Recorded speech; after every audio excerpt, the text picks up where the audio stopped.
Magandang araw sambayan ng Pilipino, magandang araw mga kababayan.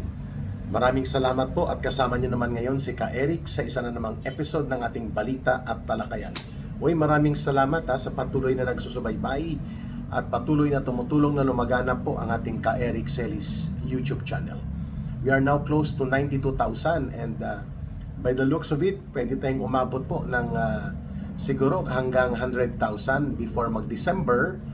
And kapag naabot po ni Ka Eric ang 100,000 viewers or subscribers, ay magiging certified YouTuber na po si Ka Eric. At kahit pa paano po, magiging tuloy-tuloy na rin po ang ating pagkakaroon ng matatag na YouTube channel. At utang na loob ko po yan sa inyo mga kababayan, sa inyong pagmamahal at pagtitiwala na ibinibigay sa ating Ka Eric Celis YouTube channel. Thank you also sa pagsubaybay nyo at pag-follow sa aking Ka Eric Celis or Ka Eric Jeff Celis Facebook account and sa aming Bigwas ng Agila program ni Dr. Lorraine Marie Badoy. Mga kababayan, there is a breaking news story kung saan po at least 75 leaders of the different Baptist churches and congregation all over Luzon ang nagdesisyon na sumuporta po sa liderato at kakayanan ni Vice President Sara Duterte. Ito po yung mga Baptist church leaders na kiniklaim ni Benny Abante, ang tinatawag po na Santong Kabayo, Banal na Aso, yung comelected but not elected, dyan sa Maynila. At itong 75 na mga pastor at mga Baptist leaders all over Metro Manila in Luzon ay nagkaroon po ng courtesy visit sa ating Vice President at sila po ay nagbigay ng pagtitiwala at ng kanilang moral and spiritual support sa pinagdadaanan po ng ating Vice Presidente. Meaning, hindi sila naniniwala na korap at abusado at naglulustay ng pundo ang Vice President, and hindi sila naniniwala na mayroong batayang tama ang isinusulong na binaluktot at may panunuhol at pandaraya na uri ng impeachment attacks against the Vice President. This is a very important development given na kung makaasta itong si Boy Banal na Aso, Santong Kabayo na tinatawag din ng iba na pastor-pastura na si Benny Abante, ay parang pagmamay-ari niya ang interpretasyon sa Biblia, no? Kung gamitin niya ang Biblia para sa pag-justify ng kanyang maruming laro ng politika diyan po sa House of Representatives and even sa kanyang mga personal na mga paglalahad, as if ang bendisyon ng salita ng Panginoon, ng Diyos, ay bit-bit niya. O ngayon, ano ka, Benny Abante? Di pahiya ka, no? 75 pastors of the different 75 Baptist churches at marami pang ibang susunod, no, na magbubuo ng kanilang paniniwala at paninindigan by the side of the Vice President. Lalo pa na ang ating bansa ay nagkakaroon ngayon ng political polarization.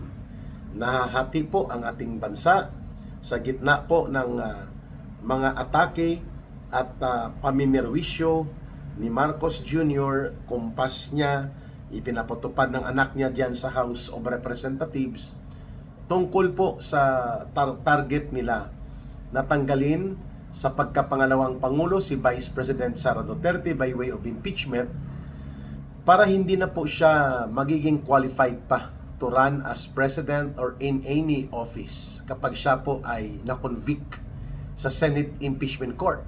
At pangalawa, makikita natin dyan sa House of Representatives ang nagpapatupad ng kumpas, no? Hawak mo ang beat, hawak mo ang beat, hawak mo ang mga panunuhol.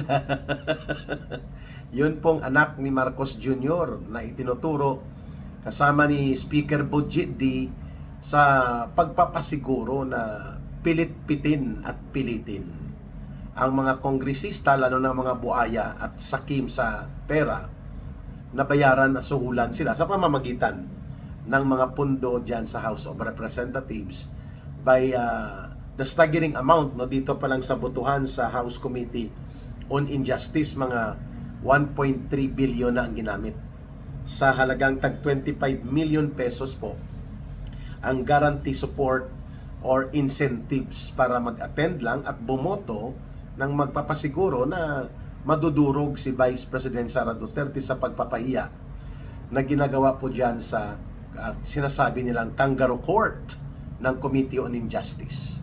At bawat isa nakatanggap ng 25 million, hindi bababa, no? Mga kababayan, mantakin nyo 25 million. Perfect attendance ka lang sa mga hearing at boboto ka na may probable cause laban kay Vice President Sara Duterte. So, yan po, nakikita yan ng mga pastors na ito, mga kababayan. Alam nila na ang laro ng impeachment operations na ito ay kinukumpasan mismo ni Ginoong Marcos. At isa ito sa mga pagpapakita na hindi inaasikaso ng gobyerno ni Marcos ang kapakanan ng ating bayan.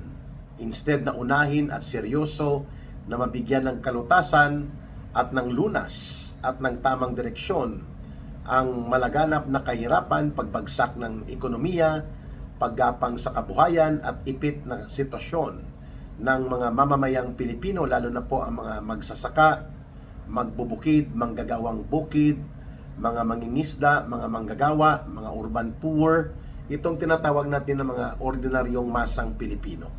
Millions of our people are trying to survive in daily poverty. Simula nang umupo si Marcos Jr., umabot po sa 58% ang poverty incidence na self-rated. Ibig sabihin po, ang mga mahihirap na mga mamamayan mismo ang nagsasabi na sila po ay hindi nakakaagapay sa pang-araw-araw na buhay nila. Halos mahigit kumulang ay 62% ng ating kabuang population, so that's around 60 million mahigit na mga Pilipino ang hindi po nakakapagkumpleto ng kanilang kain sa araw-araw. At ganoon din po ang problema ng mga manggagawa, halos na maitawid ang kanilang sahod upang mabuhay ng makapag-survive ang pamilya nila sa halos isang linggo na kayod nila. At hindi na nga nakakapag-aral pa, hindi dahil hindi libre ang bayad sa schools, kundi ang pagkain araw-araw ay pinakamasakit at mabigat na challenge. Pati po ang bayarin sa bahay, kuryente, at mga iba pang pangangailangan sa makataong pamumuhay. Instead na ito po ang unahin, trabaho, produksyon sa agrikultura, pagpapalago ng ating ekonomiya, pagbibigay ng kabuhayan, kaliwat ka ng pagnanakaw, kaliwat ka ng pandarambong na umabot po between 1.5 trillion pesos hanggang 1.9 trillion pesos po ang nawala na mga pundo sa loob ng 2023, 2024, and 2025 budget. At nakita naman natin ang epekto niya ng pinakamalala, yung mga ghost flood control projects. At si Marcos ang itinuturo na pasimuno, kakutsaba niya ang kanyang pinsan na si Martin Tambaloslos. Pero subalit na ito ay sumasabog na iskandalo, inililihis po nila papunta kay Vice President Sara Duterte ang paniningil at ang kanilang pangbibira. Kaya naman po, nakita ng mamamayan at ng iba't ibang sektor na ginagamit lamang na panlito, pang-confuse, at ginagamit na pangtabon ni Marcos at nila Romualdez sa kanilang malaking krimen ng kasalanan sa pandarambong at malakihang pagkakaroon ng sistematikong korupsyon ang atake nila sa Vice President. So hindi ito nakaligtas sa mga pinuno ng mga Baptist churches na ito at nagsalita sila. So we are very thankful that people from the church and religious community like itong 75 church leaders na mga pastor ng Baptist churches na kung saan po ay kaanib din sila Benny Abante dito, they decided to stand by the Vice President dahil nakikita nila na ang Vice President po ang tamang alternatibo upang maibangon ang ating bansa, maituwid ang mga kabulukan sa gobyerno, mapapanagot ang mga nag-abuso sa poder, naglustay at nagnakaw ng kaban ng bayan, naglimas ng pundo ng pamahalaan, sa pamamagitan po ng pagbabago sa liderato o sa pamunuan. And one of that is to start with changing the leadership.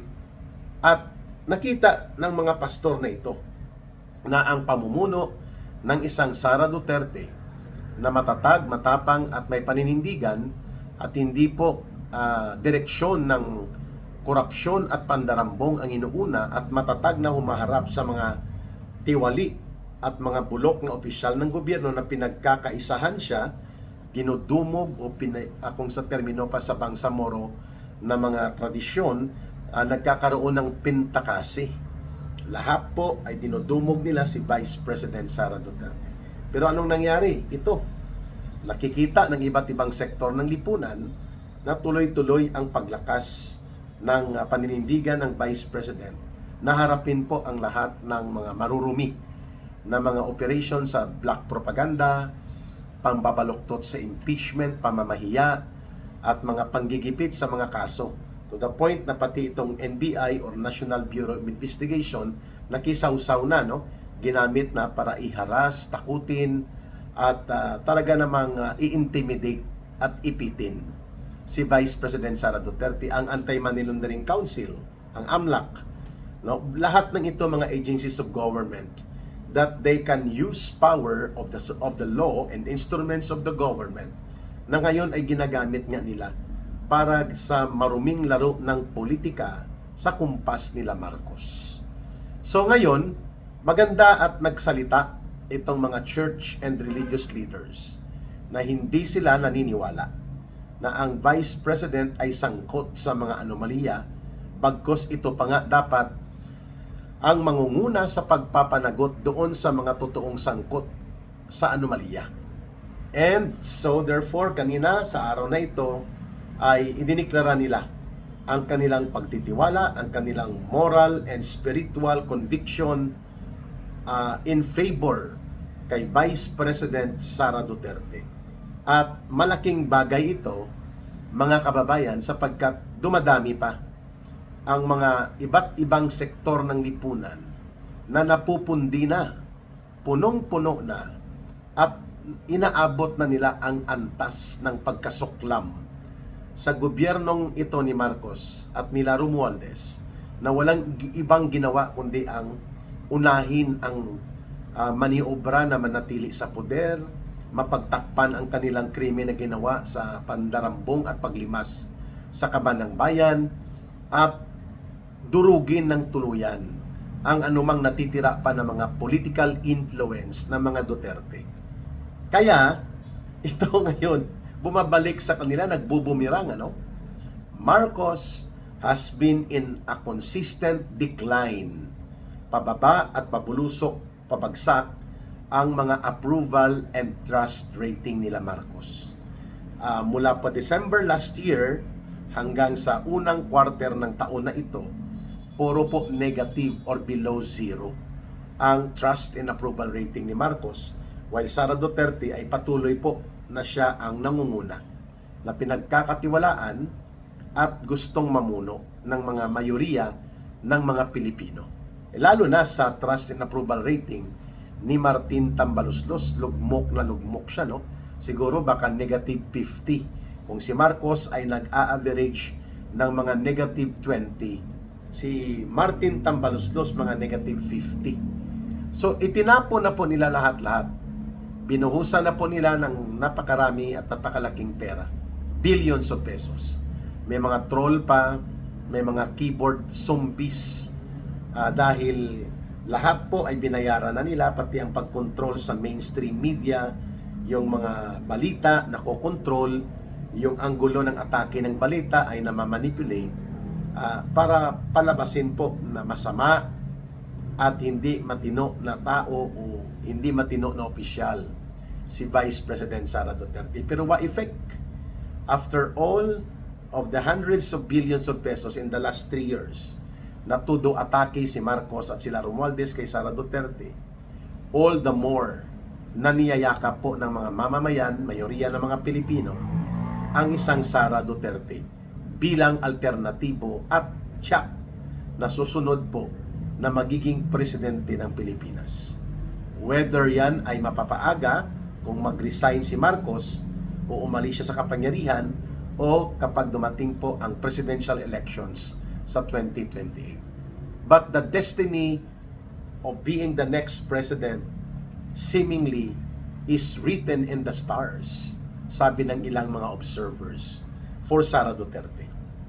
Kaya naman hindi po tayo na sorpresa pagkos tayo naman ay nagagalak na ito pong mga pastors at mga matitino na mga church leaders ng Baptist congregation sa iba't ibang simbahan nila dito sa Metro Manila at sa paligid ng Luzon area ay sumama ngayon na makipagkaisa sa agenda ng pagbabago at panawagan ng pag-aayos ng ating bayan at ng ating pamahalaan, led by the Vice President Sara Duterte.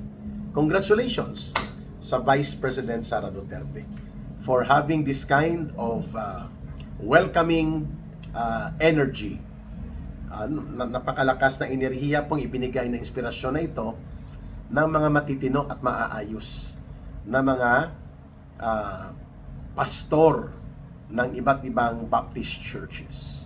At kanina din po, inamin na mismo ni The Big Joke Trillanes sa isang panayam sa kay Manong Ted Filon na hindi po maisasama si Sara Duterte doon sa posibleng karagdagang pag-issue ng arrest order mula sa International Criminal Court sapagkat hindi po sapat ang evidence threshold. Ibig sabihin po, walang sapat na batayan ang mga reklamo na inihapag ng mga urban communist terrorist groups ng CPP, NPA, NDF. Nakasabwat din po nila Trillanes yan at ng mga hilaw na komunista upang magmaniobra sa ICC funded by Marcos and Romualdez.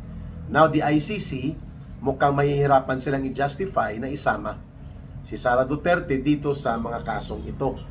At kaya nagpahayag ang I think ang information department ng ICC that there is no such thing as issuance of pending warrant of arrest against Sara Duterte because there are no enough threshold of evidence to hold the information as valid para isubject siya sa possibility ng trial kagaya ng kinakaharap ni Pangulong Rodrigo Duterte. So ang nag-announce niyan kanina no less than si The Big Joke Man Trillanes. Siguro hindi niya mapipigilan kasi lalabas at lalabas yan sa website mismo ng International Criminal Court.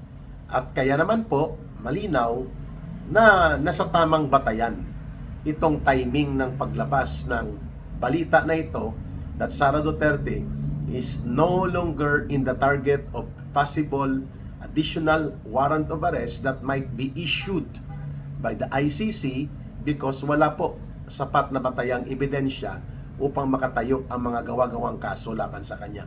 Baka nga pati ang kay Pangulong Duterte madidismiss din po ang kaso niya when the trial proceeds, no?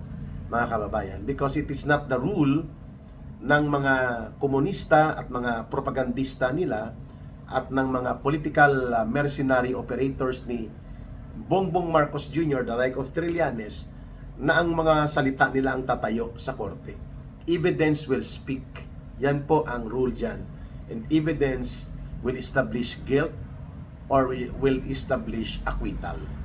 Ay yun ang nangyari kay Vice President Sara Duterte. Mahirap i-establish ng kanilang ebidensya o mga gawa-gawang kwento nila that she is involved in the so-called campaign against mga criminals and mga drug addicts and drug pushers na gumamit ng sistema ng extrajudicial killings. Wala po silang ma-establish na ganun. So timing man ang paglabas ngayon nitong 75 pastors na sumama na po ang mga Baptist churches dito kay Vice President Sara Duterte to give her moral and spiritual support sa hinaharap niya po na panggigipit at panunupil at pangwawasak sa ilalim ng kasalukuyang administrasyon nila Marcos at nila Romualdez. Umiiyak ngayon at halos magwawala itong pastor-pastoran na tinatawag na santong kabayo, banal na aso na si Benny Abante, sapagkat hindi niya napigilan na ang mga matitinong mga pastor ay sumama at manindigan kasama sa Vice President Sara Duterte. So ano ka ngayon? Napag-iwanan ka ng sarili mong grupo sapagkat alam nila ang totoong kulay at pakay mo ay hindi katarungan at hindi paglilingkod, kundi yung kasiraan ng mga kalaban sa politika na sinasakyan mo dahil ang boss mo, kung si Congressman Toby Chanco pa, si Benny Abante ay attack crocodile ni Martin Romualdez at attack crocodile din ni Bongbong Marcos. Ayun, at ni Sandro Marcos. Kaya inihiwa na siya ng mga pastor sa Baptist churches na dati mga kasama niya. Maraming salamat sa panunood nyo dito sa ating Ka-Eric Balita at Talakayan. May God bless everyone and may Allah will be with those who are Muslim brothers and sisters. Mahalin natin ang bansang Pilipinas. Walang ibang magmamahal nito kundi tayo ring mga Pilipino.